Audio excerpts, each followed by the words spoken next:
getting the attention of decision makers in foreign markets. This is what we're going to talk about today. And getting the attention of decision makers is always a tough mission.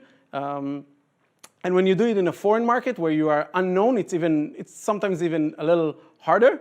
And let's be honest, if you're coming from Serbia, this can be even harder than usual. So we're going to cover this topic today, and I'm going to share with you 6 tactics you can use to get the attention of decision makers and make them listen, really listen to what you have to say.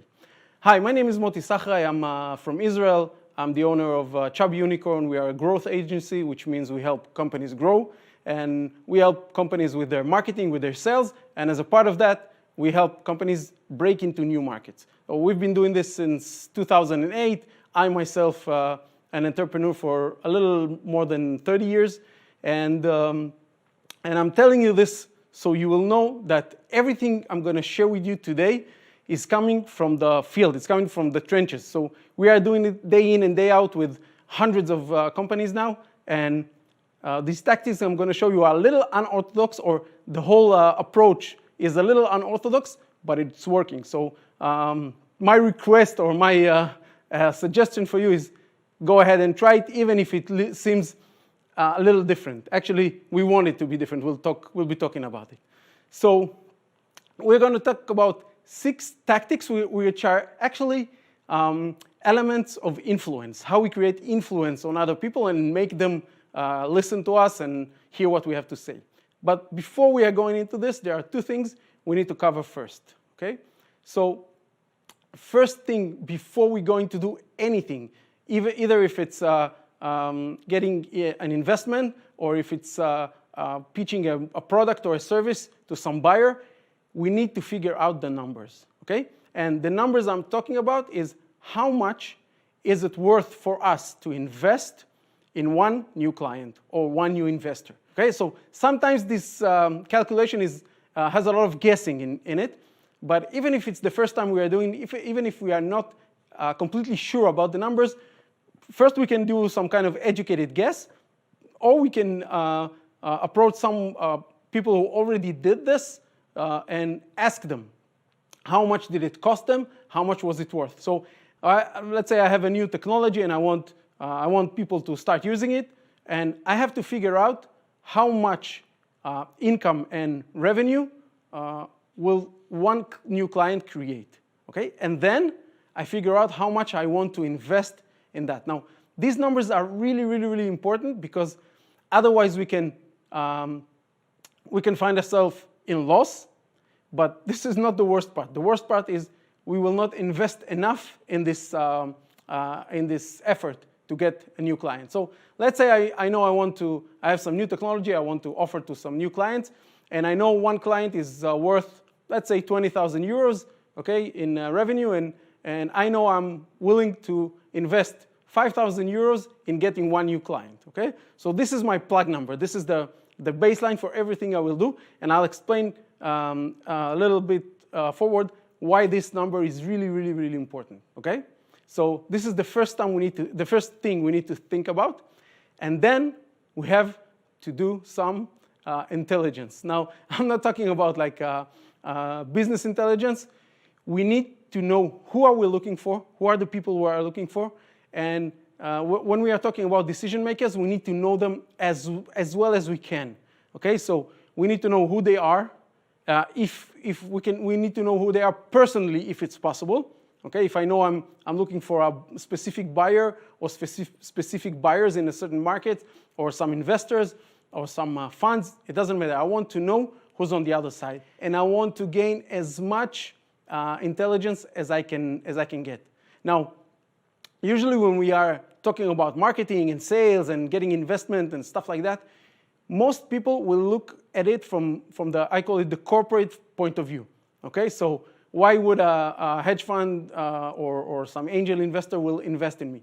What's their ROI? What's their numbers? Okay, so this is how we used to look at it. But actually, decision making is a very personal and emotional process.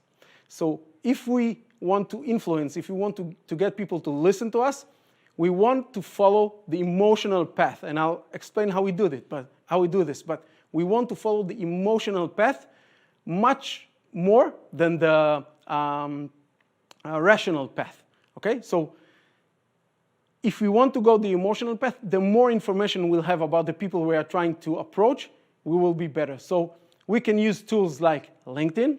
Okay, LinkedIn is a very powerful tool to know a lot about people. We can see what they share. We can see what they published. We can see what they like.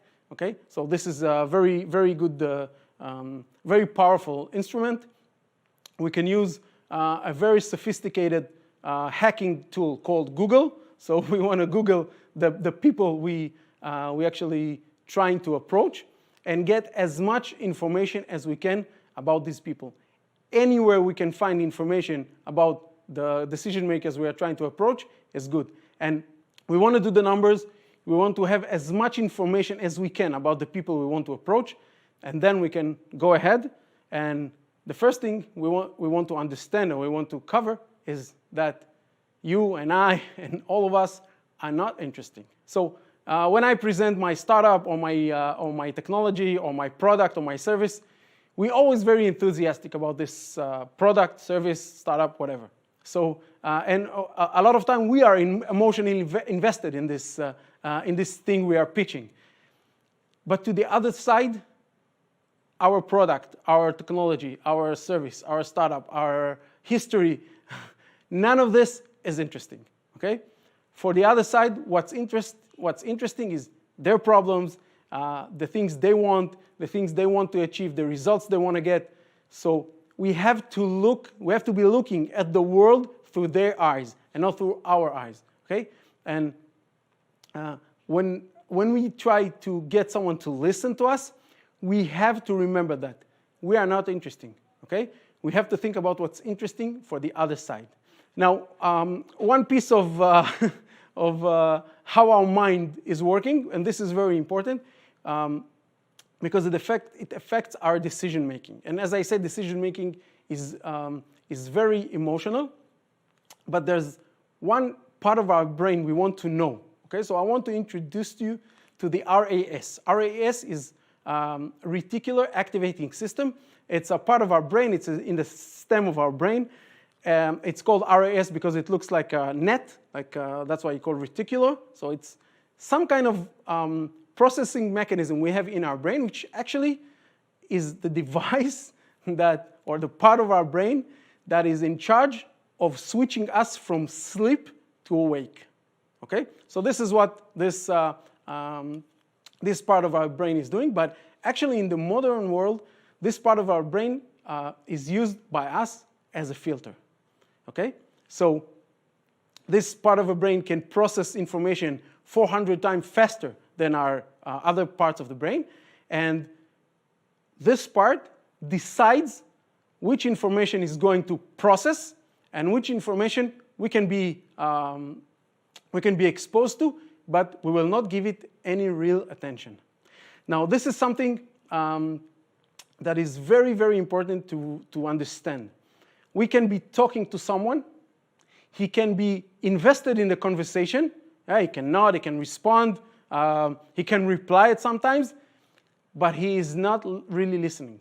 Okay? So if the RAS didn't decide that this material, the things that he's hearing, is important and they will go to process, he can be there, but he will not remember anything after that conversation. Okay, and it happened to all of us. You can think about a situation when you're watching a commercial on TV, and you watch the commercial, 4 or 5 minutes later, the commercial starts again. You recognize it, you know you saw it, but you cannot remember what it was about. Okay, so we all know that. This is the RAS. Now, in the modern world, if this mechanism would not exist, we would go crazy because we are exposed to hundreds, sometimes thousands of messages every day, and we have to filter. So when I want to interest someone, when I want to capture someone's attention, I need to make sure they're really listening. Okay? So it's not just getting someone to answer the phone or answer our email and say, okay, send me an email with some more information, and then we will never hear about them again. We want to get them not just to listen. We want to get them in a position where they are in attention, where their RAS decide that this is important enough to go to process, so they will understand, really listen to what we are saying, and think about it and process it. That's why just getting a reply is a lot of times is not enough. Okay, so we want people to actually listen to us. So let's talk about how we do this. Okay, and I'm going to share with you, as I said, 6 elements of influence, or tactics if you want, and we can use each one of them separately, or we can use some of them or all of them if it's possible. So I will share with you these 6 elements, and then I'll give you some examples of how we used it in real life with real companies or startups that wanted to get the attention of decision makers in foreign markets or in completely new markets. So the first thing I want to talk about is we have to know what these people want. The people on the other side, these decision makers we are approaching, we want to understand what they want. Now, want is the key word. Okay, so I don't know how many of you ever been in a sales training. Okay, but in sales training, they teach us to understand the customer's needs. Okay, and a lot of people, this is what they're doing. If they want to approach some decision makers, or they want to pitch some product or service, they think, okay, what do these people need? Okay, but we never buy what we need. We never do anything that we need. We do what we want. Okay, so sometimes these things are aligned. So what we want and what we need is the same, but people do what they want, never what they need. And this is something we have to understand, and we can use that. Okay, so I need to know the people I'm approaching, and I want to be as personal as I can. So if I ask some entrepreneurs, what do your investor want? Most of them will say they will want to make money. They will want a high return on investment. They will want low risk investment. So these are what people usually talk about. Okay, but actually, what we want, each and every one of us, is much, much more personal. And this whole thing, this whole approach, need to be much, much more personal. So if someone has a special cause that they are supporting, or they are touched by, I want to know that. And if someone has kids in certain age, I want to know that. If someone is interested in some typical field, I want to know that. So I want to know as much as I can about these people, and I'm going to use this. And I'll give you examples of how we are going to use this. But we want to know what these people want. Okay? They all want money. They all want return on investment. They all want lower risks. They all want to grow their business, or to find some new solutions. But this is not enough. If we only talk about that, we are like everybody else. And we want to be different. I'll talk about it in a second. So we want to be different, and we want to be able to present more than that. So if I know someone is, interested in saving the oceans, I want to know that. Okay? So it's not like I'm going to small talk about it, and this is the way I'm going to get their attention. But I want to know that, and I will show you how these things how they can be used in a second. So the second thing I want to talk about is you want to be different. Now everybody's talking about be different. You know, ever since this became like Apple's slogan or descriptor, everybody wants to be different. But there are there's more than one way to be different.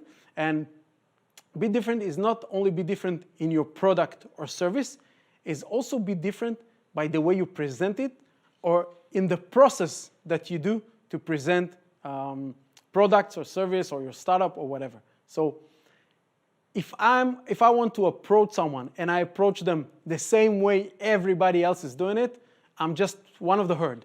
Okay?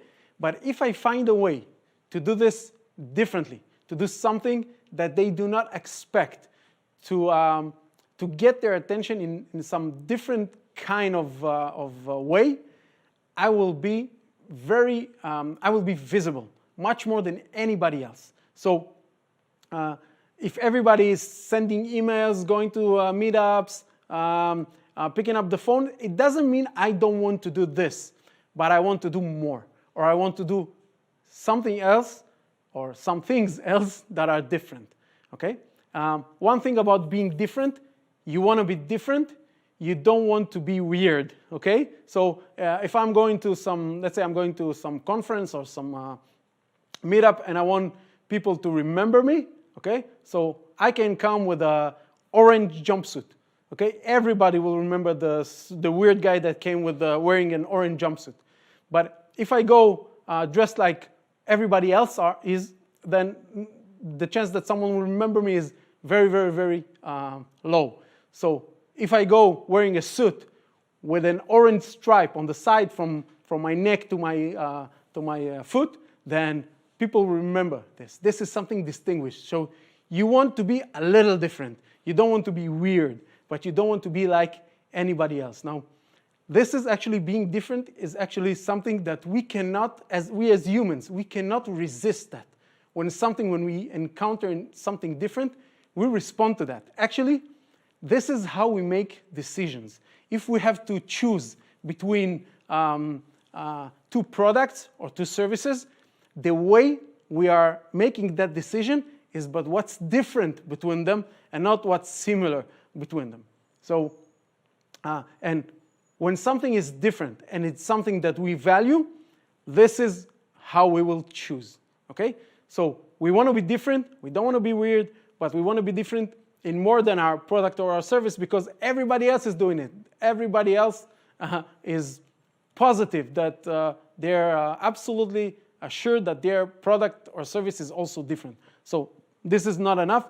We want to be different in the way that we are approaching these people to get their attention. And once again, I'll give examples right ahead. So the third thing we want to talk about is about mutuality, okay? Or it's also known as creating goodwill. So if I want to ask something of someone, the best thing I can do is do something for them first, okay? So this is, once again, how we as humans are thinking and making decisions. So if someone helped me, I will want to help them, okay? This is, we are creating the will to help us at the other side. Now, a lot of people asking at this point, okay, but what can I do for someone I don't know? And sometimes people trying to do things that are a little creepy, okay? So I'll find out what these people want, what this decision maker wants, and I'll send them to their house. No, this is not the way we want to do it, but there are a lot of things we can do to make people feel they want to pay us back, okay? So we can, once again, we need to know them as good as we can, and there are things that everybody wants. There are things that they specifically will want, and we're going to use this. And once again, I'll give example. But I want to put like a focus on that for a second, because this is something most people will not do. Okay, this is something most people either think is not really valuable, or it's a little hard to find a way to do that. So this is where we want to be creative, and this is where we want to bust our minds about how can we help these people, how can we do something for them. Every time someone, either someone you know or someone you don't know, did something for you, you feel the need for gratitude or for doing something for them. So we use this actually in the world of sales. This is one of the most strong secret weapons. So if I can find a way to do something for my customer before he becomes a customer, the chance that he will buy from me is tremendously higher. So this is something worth thinking about it, bust our mind about it, put an effort to it, do brainstorm about this, use other people's minds, and find a way to do things for the decision makers you want to approach before you ask them for their attention, or while you ask them for their attention. And once again, I'll give examples in a second. So this is the third influential element of getting the attention of decision makers. Now, the next part is, it seems obvious, okay? So when we ask for someone's attention, or when we pitch some product or service, we need to show justification, okay? So if I ask someone to invest in my startup, or I ask someone to look into my product or service and see if it's fit for their needs, I need to show justification. Now, here's when it gets tricky. There are two kinds of justification. One is the business justification. Okay, so why is it good for the other side's business or for their organization or for their fund or whatever? But there's a different kind of justification, which is the personal justification. And everybody, all of us, we are humans, okay? So every human being, when we decide to do something, one of the questions we are asking ourselves, even if I'm making a decision for an organization or for a fund or for a business, there's one question I ask myself, not always I'm aware that I'm asking this question, but it's always there, is what's in it for me? Okay? Personally, what do I personally gain from that? And if I can show, when I pitch someone something, if I can show business justification, which has to be there. So if it's not good for the business or the organization or the fund, then people will not do anything. But if I can show not only a business justification, but also a personal justification, the door opens, okay? And one more thing to remember. Human beings, all of us, no matter what position we are, if you are a CEO of a Fortune 500 company, if you are an angel investor, if you are making a decision for a medium-sized company, it doesn't matter. All of us, for all of us, the personal justification is more important than the business justification. It's stronger. We will never admit it, or at least most of the people will never admit it. We will never admit it to ourselves, not just to somebody else. But the personal justification is much, much stronger, okay? And once again, I'll show you examples of how we used it in real life and made people listen, not just listen, but make decisions to buy a specific service. So when you think about presenting something to a decision maker, whether it's an investor, some buyer, or someone you want to pitch some solution, you want to think business justification, which most of us do.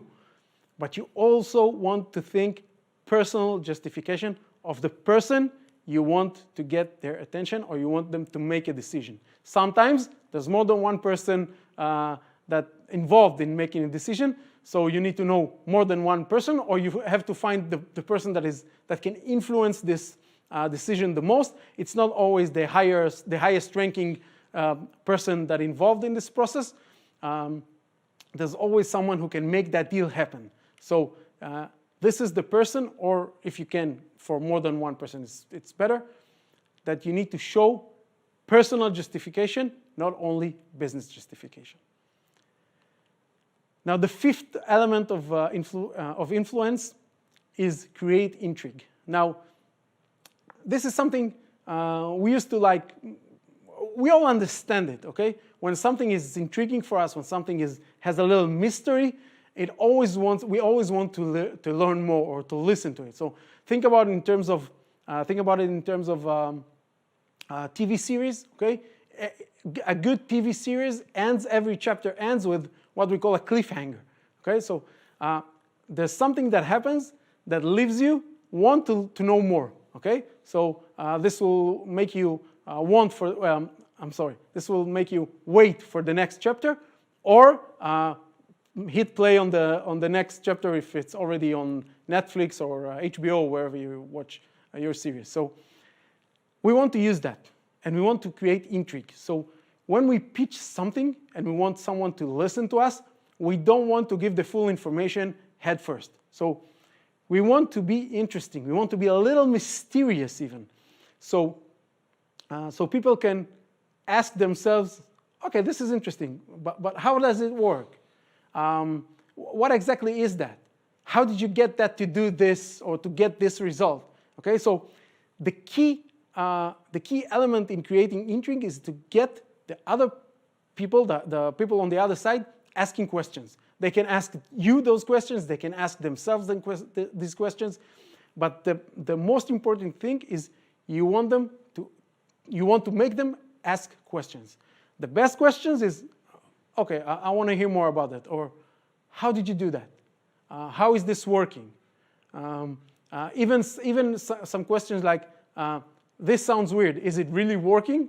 This sounds too good to be true, is it really working? These are good kind of questions. So any question that that shows interest is a good question. So when you present something, if you're making a phone call, or you're sending an email, or you're sending a letter, or you're pitching in at some roadshow, or whatever, okay? Wherever or however you present your message, think about how you create intrigue, how you only present the needed information for people to ask questions. You don't want to give them all the information. You want to give them enough information to make them interested and ask, okay, I want to hear more, okay? And once again, this a lot of time, you need to be a little creative here, but this is something you want to think about and you want to implement in your efforts of getting the attention of decision makers. Once again, in foreign markets, same thing as in other markets. It's just much, much more important because you come a lot of time from a disadvantage. So this was the fifth element of influence. And the last one is to show proof and or social proof. Now, proof is a very known element of influence or of persuasion. So if I can show proof that, any kind of proof, that what I'm saying is working, either if it's about the product or service, so I can show research, I can show clients' testimonials, I can show anything that shows that this thing actually delivers its promise is good. I can use proof about myself or the people behind this project, okay, and their history and what they've done before. And I can use social proof, okay? Social proof is not an actual proof that it's working, but it shows that other people are using it too, okay? And this is very, very important because most people will not want to be like guinea pigs, okay? They don't want you to try your products or services on them. They want something that feels safe to move on with. So in a weird kind of brain manipulation, well, it seems sometimes not logic even, but if we see a lot of people using something, we think it's good, okay, or it's good enough. And if we see people we know use this product or service or something, it's even stronger. And if we see celebrities use that, it's even stronger, even though it says nothing about whether this product is really good or not. But if someone that we know is using this, this is a good sign, okay? Now, proof not always exists, especially if it's something in development or if it's a new product or service. Social proof also not always exists, but if it exists, we want to use this, and we want to find a way to put it into our message. And there's actually a way to create social proof, even if you don't have social proof. I'll talk about it in a few moments.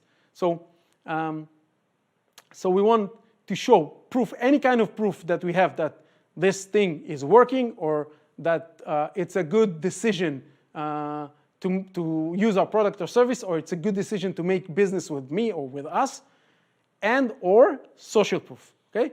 Other people are using it, other people are, a lot of people or people that you know already used it and they're happy about it, or you know what, even just used it. We don't even have to show that they're happy about it.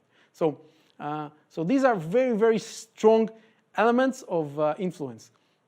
When we use proof and social proof, it will be much easier for the other side to give us their attention and actually say, okay, we want to hear more. Okay, this is interesting. Okay, and this is what we want. We want to capture their attention and have them listen to us and listen to what we have to say.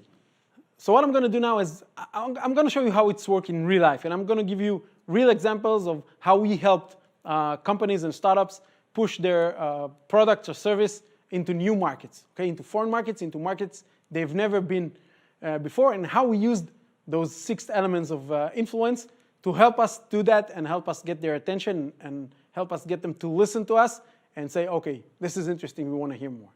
So the first example, this is one of my favorite actually, because this was some startup that had new technology. It involves something very boring, but with a lot of money involved. It's managing facilities, like big facilities, airports, train station, government facilities, very large buildings with a lot of people going in and out of every day. And they had amazing product that nobody knows. It's actually some kind of technology or service or whatever you want to call it that nobody knows.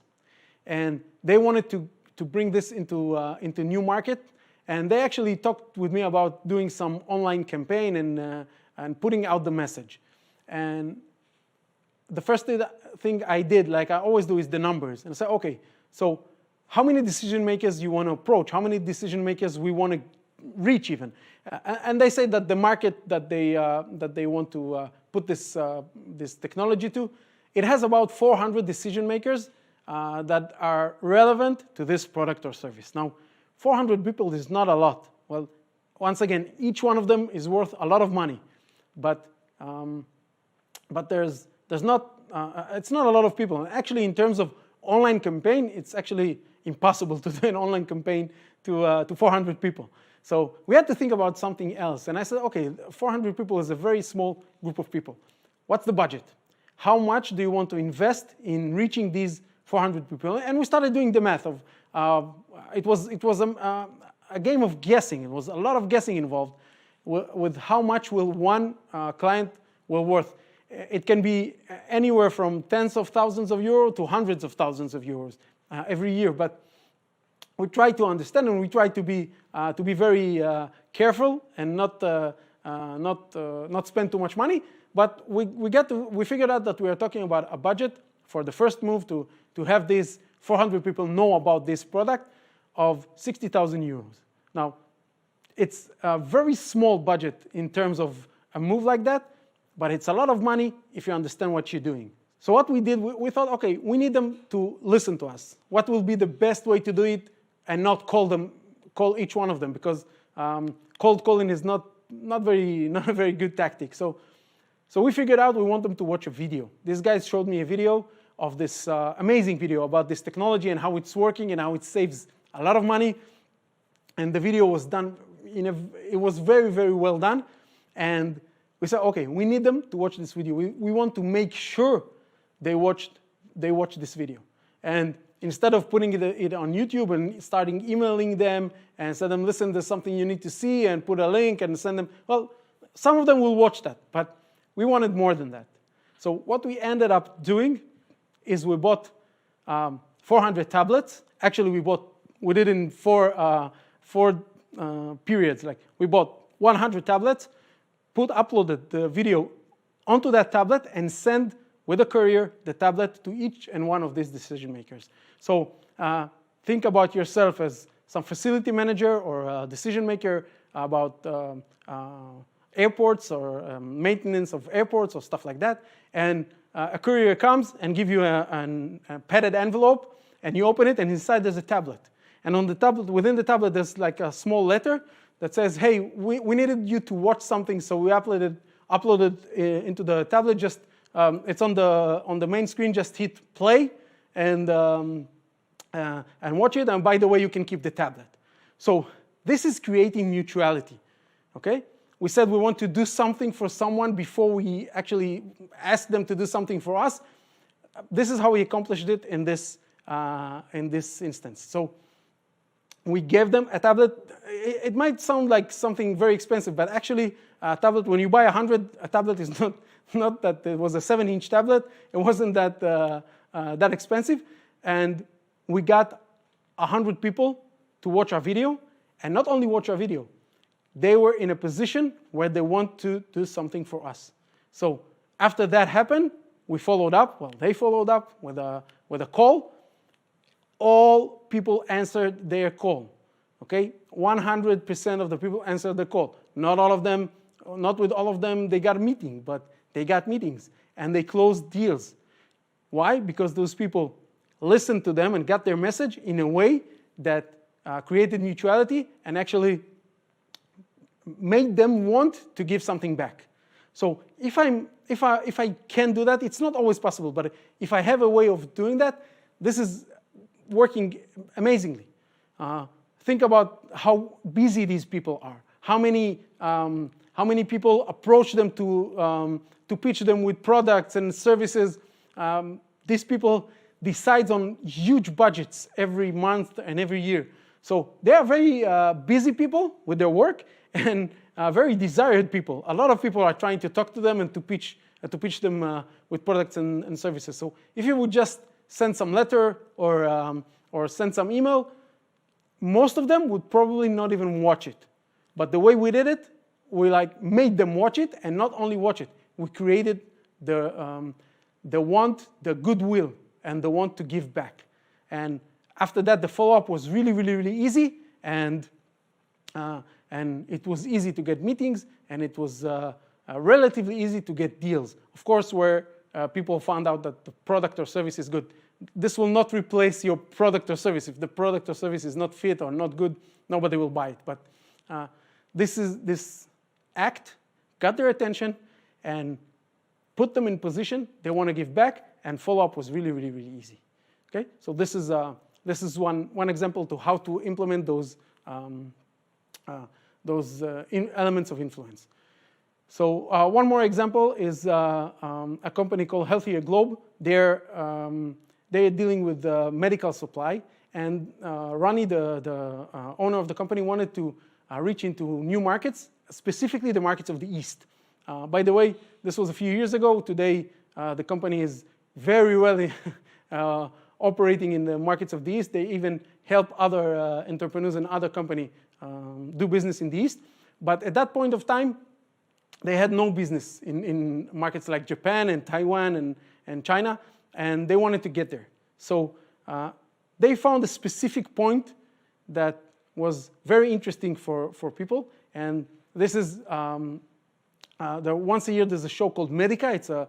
It's the biggest show of the medical supply and medical devices industry, and people from all over the world, companies from all over the world are presenting there, and Healthier Globe wanted to catch their attention. Okay, so what we ended up doing is, what Rani ended up doing is a very smart campaign on LinkedIn that approached decision makers in companies that were going to present in Medica. Okay, and this was a very simple campaign. It created intrigue.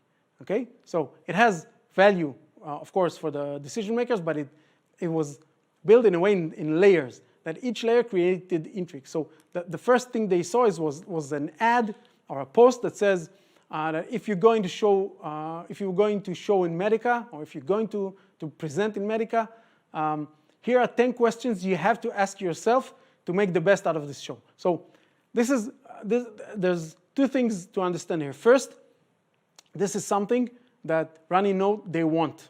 Okay, he know they wanted this. They wanted, if you're going to a show like Medica, to present in a show like Medica, you invest a lot of money in it, a lot of effort, manpower, time. So you want this to succeed. Okay, so knowing what they want, we caught them in a very, very good timing to get them to listen. And then we created intrigue. 10 questions you have to ask yourself before you present at Medica to make sure that you make the best out of this show. And this ad was, in terms of click-through rate and how many people that saw the ads actually clicked it and went to the next phase, was the click-through rate was extremely high. And when they got to the landing page, or it was actually kind of an article that says, okay, here are 10 questions you have to ask yourself. And those 10 questions were things that people not usually ask themselves. Okay, so say, okay, I didn't think about that, and then they read the second. Oh, I didn't think about that either, and okay, I don't know how to answer that. So this was built in a way that create even more desire to understand more and even more intrigue. And then at the bottom there was, okay, so if you have questions about any of these questions and you want to know more about how you can get the best results out of Medica, leave your details here and we'll call you. So very high click-through rate, very high conversion rate. Why? Because we created intrigue.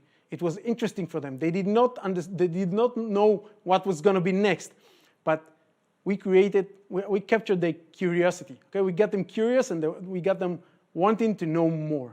Okay, in terms of return on investment, this campaign was extremely successful.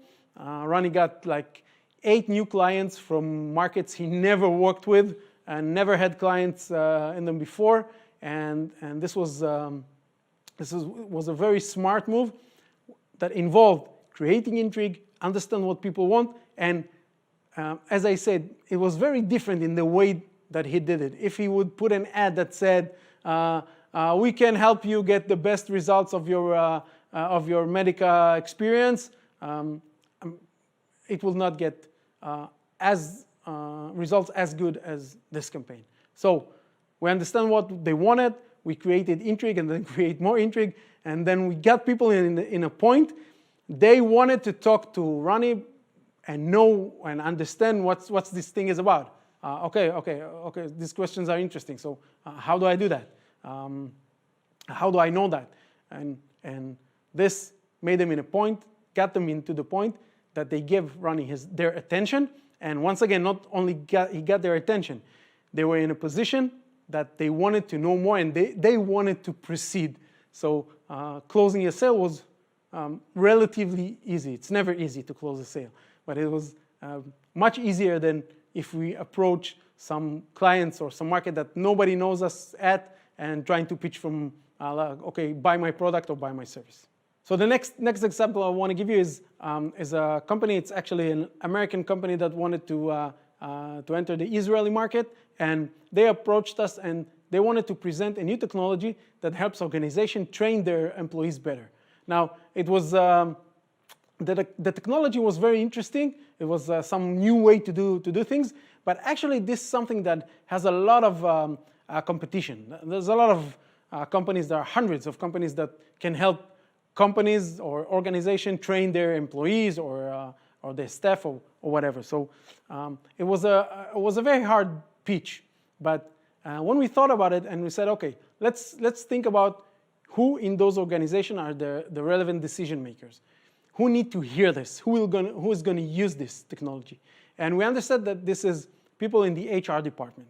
Okay? In bigger organizations, there will be something who is in charge of training, and in a smaller organization, it can be something like an HR manager. But these are the people that we need to approach. These are the people that can push this product and make all the other decision makers listen. Okay, so we knew who they are, and then we asked ourselves, okay, what they want. Okay, how do we help them? How do we do something for them? And when we started interviewing these people, something came up. Nobody said it straight out. Nobody said, this is what's happening. But we could hear this between the words, okay? And this was that a lot of times, these people that are in charge of training and people in the HR department feel like they are underappreciated. And we heard that when we talk to them. When we're starting to do some campaign like this or some move like that, we always go to talk to the decision makers we actually want to pitch after. So we interview them and we try to understand what they think about. And it was very present that this happens, that they feel, a lot of them feel unappreciated. They feel that they work really, really, really hard. They feel that they are making a lot of impact on the organization and that their bosses are never happy with what they're doing. There's always something that they are not happy about. So we brought this back and said, okay, this is what's happening. Let's think about how we are helping them and how we create mutuality and how we create their want to proceed. And actually what we did is this company, they added to their product, they have like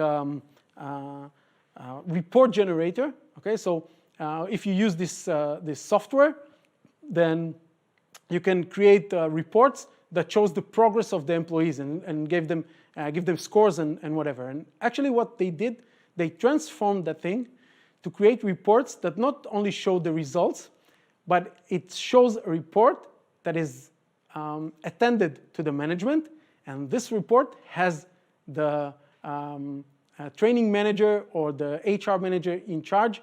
It's like a report from them to the management. See what we did. It has his or hers photo on it and their details. It's like a report from me as a training manager to my bosses or to my management. And this was crazy. Like, we went to pitch to these HR managers or training managers, and the first thing we showed on the presentation is the reports. So this was the first slide. And it was like on opening, it said, oh, this is the reports we are generating that you can send to your managers, but we'll talk about it later. And we created intrigue, and we showed them personal justification. Okay? Not only business justification, this will help your organization train your employees better. This is personal justification, how we help you as a training manager to show your bosses how good a job you're doing.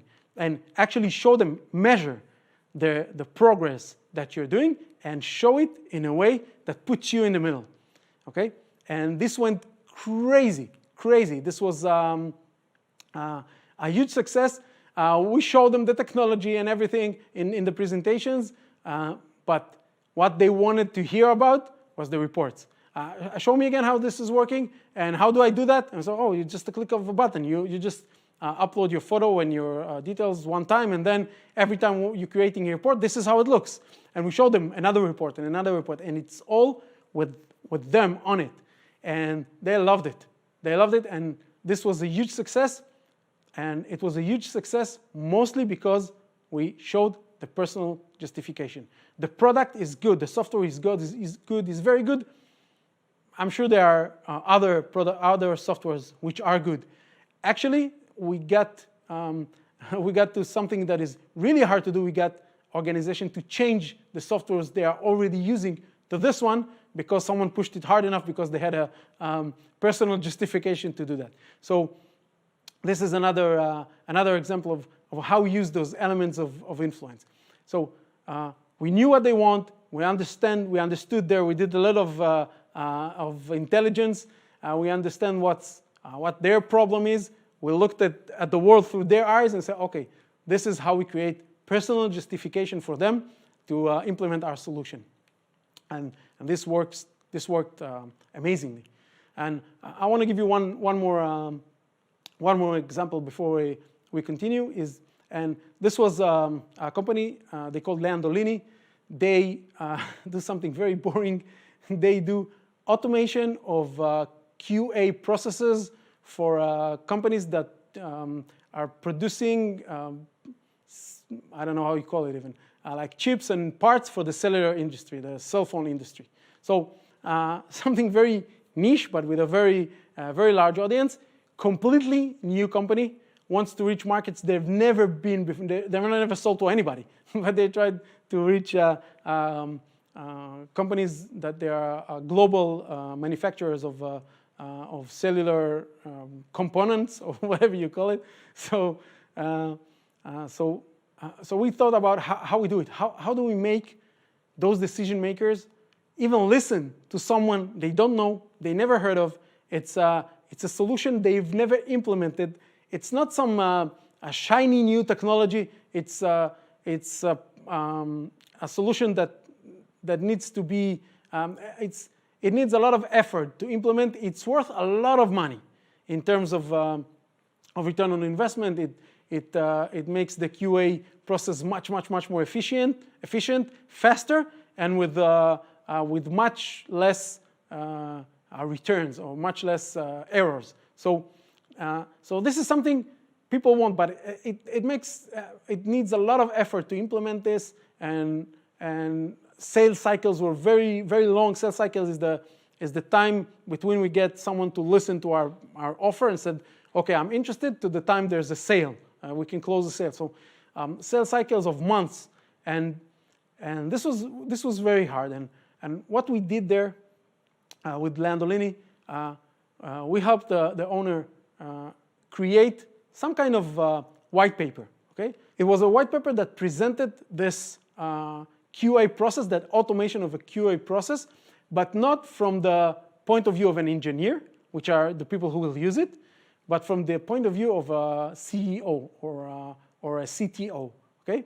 So the people who are the most important decision makers, so if I'm a CEO of a medium-sized company or the CTO of a larger company that needs that solution, I don't mind how it's working, okay? I want faster, cheaper, less mistakes, and give me a better product at the other end without investing more money, without it being more expensive. So this is what is interesting for me.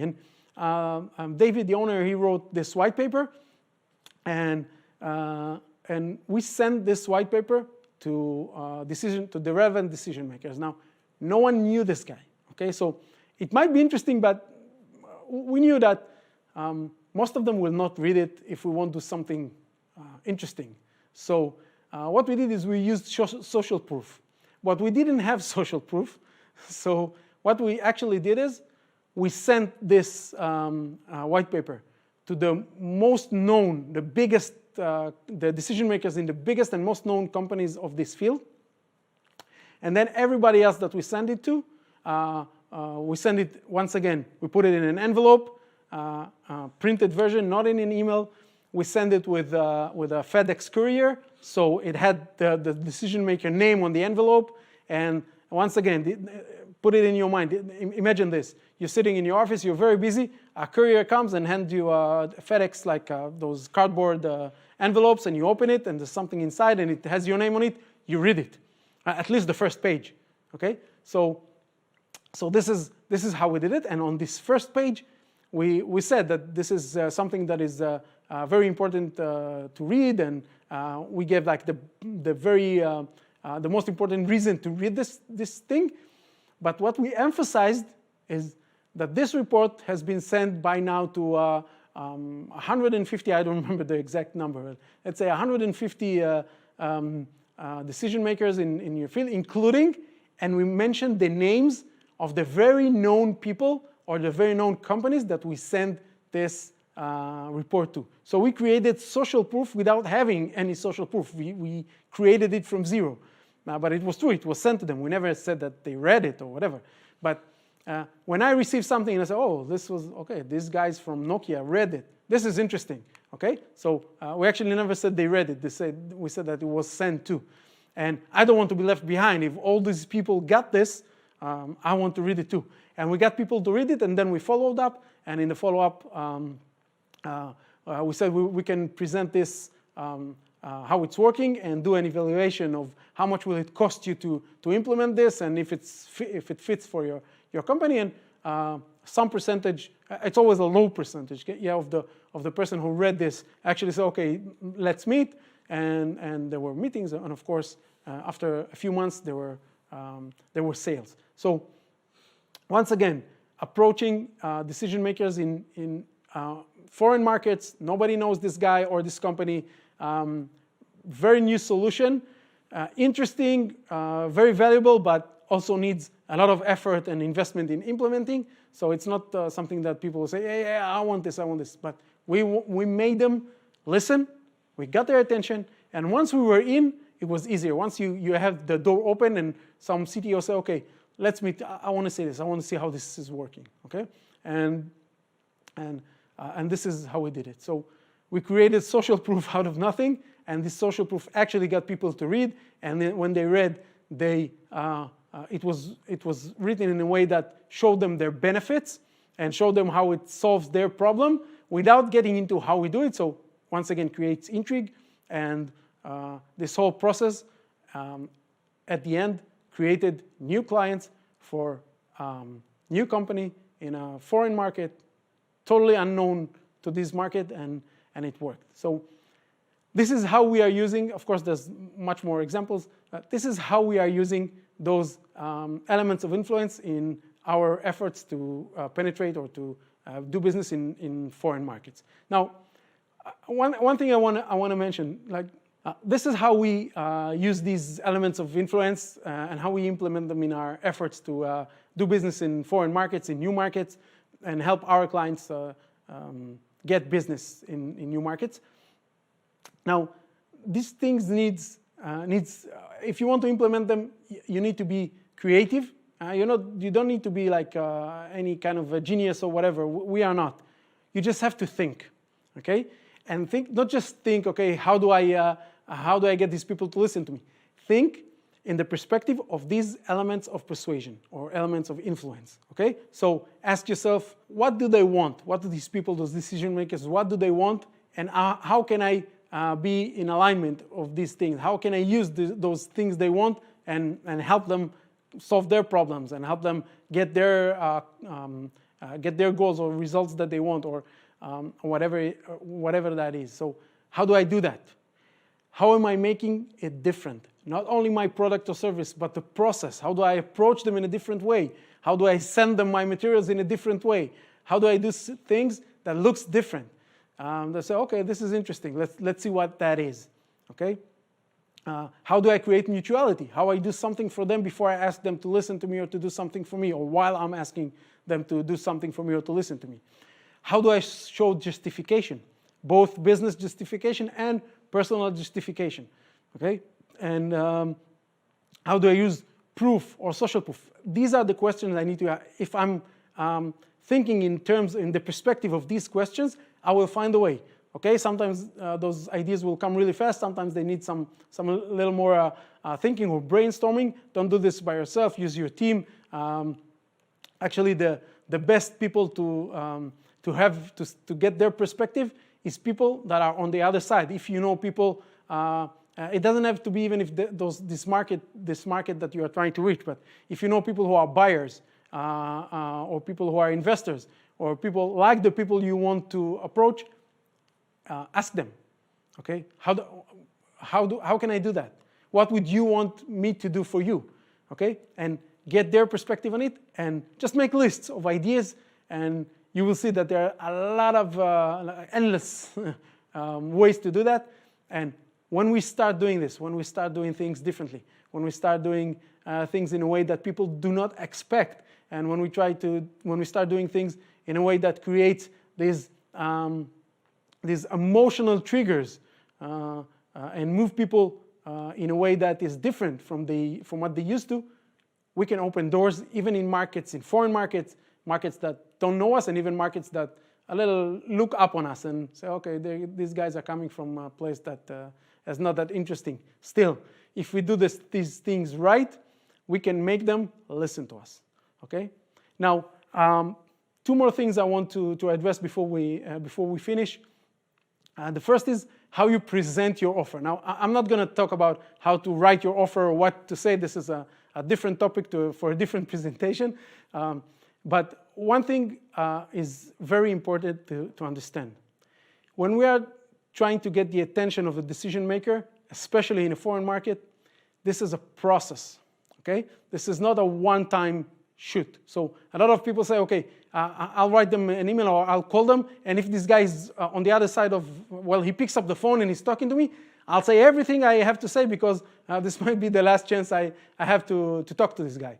So they're trying to present as much information as possible, and this is a mistake. Okay? When we want to present an offer or a pitch, or we want to offer something to someone, once again, it can be a buyer, it can be a decision maker, it can be an investor. We want to break down the process. And in each part of the process, we only want to share the information that is needed to get to make the decision to move to the next one. So this process can be like I'm approaching someone either by mail or by FedEx envelope or by phone. It doesn't matter. All I want to do is get a reply. If I send an email, okay, the only thing I want to do is get a reply. I don't care what this reply is. It doesn't have to be, okay, let's meet. It can be, okay, that's interesting. Okay, can you tell me more about that? That's all I want to get. I want to get a reply. And once I get a reply, I want to get a meeting. Okay? And once I get a meeting, I will pitch my offer.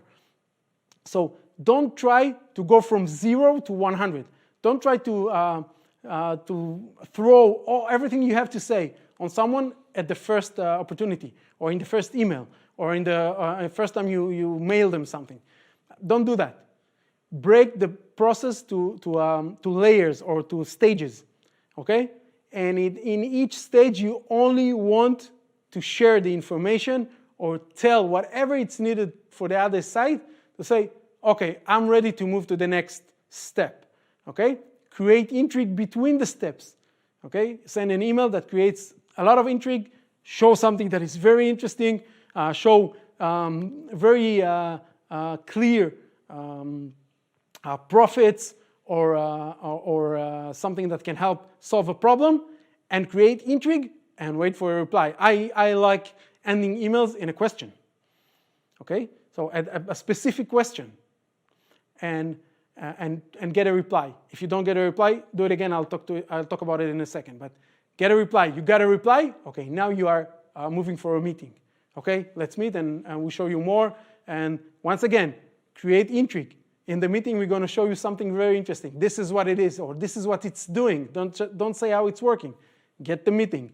Once you're in the meeting, you can pitch your offer or your product or your service or the investment you're asking for. But if you do it this way, it shows like a longer way. It's actually the shorter way. You will get much more meetings this way than to send emails or phone calls or pitch to people you meet with everything you have to say on the first opportunity. So this is one thing which is very, very important. The other thing, I guess I'm not saying anything new now, but this is actually the key. The key is persistence. Okay, the key is doing it again and again and again and again. Someone said no. Remember, in the world of sales, and this is a sale. In the world of sales, a no is not now.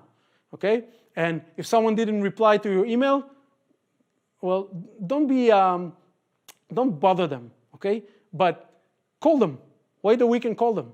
And if they didn't take your call, send another email. If they didn't answer the email, send them an envelope. Be persistent. People appreciate that. If you don't do it, well, if you send an email every day, well, this might be a little creepy and people will not want to talk to you. But if you're showing persistence, you will get there. Okay? Be patient. Do things well, put spaces between efforts or between each time you try to contact this person. Do it in different ways, in different medias: email, letter, phone, SMS, Viber, WhatsApp, whatever, however you send your messages. And each time, say something else. If you send an email and you send another email, don't send the same email. Once again, be different. Be a little creative. And you will see that eventually, when you do this and you're persistent, it can take time. Sometimes it takes weeks, sometimes it can take months. But if it's some decision maker that is important for you to get their attention, just do it. Okay? It can take a lot of time, but it takes very little effort to do that. So get as much information about them as you can and start interacting with them again and again and again and again in different medias with spaces between each message or call, but do it again and again and again. Now, one thing that coming from the world of sales over the phone, okay, when you work in a call center, you see some very interesting phenomena. Okay, so we have people leave their details on a website or on a landing page and said, okay, this product is interesting, please contact me. And some representative is picking up the phone and is dialing, and on the other side, the potential customer is picking up the phone and say, hi, this is Moty from company XYZ. You left your details on our website. You were interested in this and that product. And then the representative is getting screamed at, like really screamed at, like, why are you calling me? Stop calling me, stop bothering me, and screams, and the customer hangs up. Okay, this happens. It doesn't happen a lot, but it happens like in a big call center. It happens once a day at least. So this happens, and usually the representatives they say, okay, they delete this this person from the database, and they write this person is not relevant. Now here's where it gets interesting. When I'm working with salespeople in call centers, I'm saying, okay, this is what you got. Why did you put here non-relevant? So this guy screamed at me. He shouted at me, and he screamed at me not to call him. I said, okay, wait 2 days and call him again. And I always get that look from salespeople. Are you crazy? What do you mean call him again? The guy shouted at me and said, don't call me again. Wait 2 days, call him again. And then sometimes I give someone else to call them because the guy was so traumatized by those screams, he don't want to call them again. But someone is calling this person. And they say, hi, this is Moty from company XYZ. You left your details on our website. They don't mention, this is how I instruct, don't mention the other call. Just do the same call again. And now this guy is talking to them. Oh yeah, I wanted to hear something. And this looks crazy. It seems unreal. Well, 2 days ago, this guy screamed at us not to call him. And now he's listening and he's engaged and he wants to hear. You have to meet people, or you have people to meet your message in the right timing. And the right timing has nothing to do with you. It's about them and what kind of day they're going through and what's on their minds. And sometimes you will get them nervous, and you'll get them with zero wanting to listen to anybody, and they just want to finish their day and go home.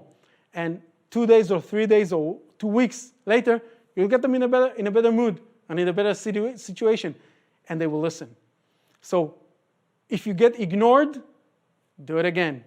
If you hear no, wait a little and do it again. Don't ask for the same thing. If you ask for a meeting and someone said no, don't ask for another meeting. But send something interesting. Send some say, you know, in our call you mentioned this and that. Here's something interesting that our product knows how to do. Here's how someone in your field used our product to get a result. Send relevant information, interesting information. But keep this going. This is a relationship, okay? And persistence is the key here. Again and again and again and again. Of course, if someone asks you politely not to contact and say, listen, this is not relevant, please stop sending me emails. Of course, you stop sending them emails. But, and this will happen, actually. This will happen, but it will be a very, very small percentage of the people you address. And if you do it in a way that is persistence but not harassing, you will get results. So just like to sum up everything we talked about today, so we started with, when we start a move like that we want to reach a new market, we start from the numbers, okay? We start from understanding how much we can spend on one client. When we did this move with the tablets, we knew exactly how much we can spend on one client, and we estimated that from 100 people who will send tablets, we will get 2 clients. Okay, it's a very conservative estimate, and that was our estimate, and we actually got more than that at the end. It took time, but we got more than that, and we knew how much we can spend on each one.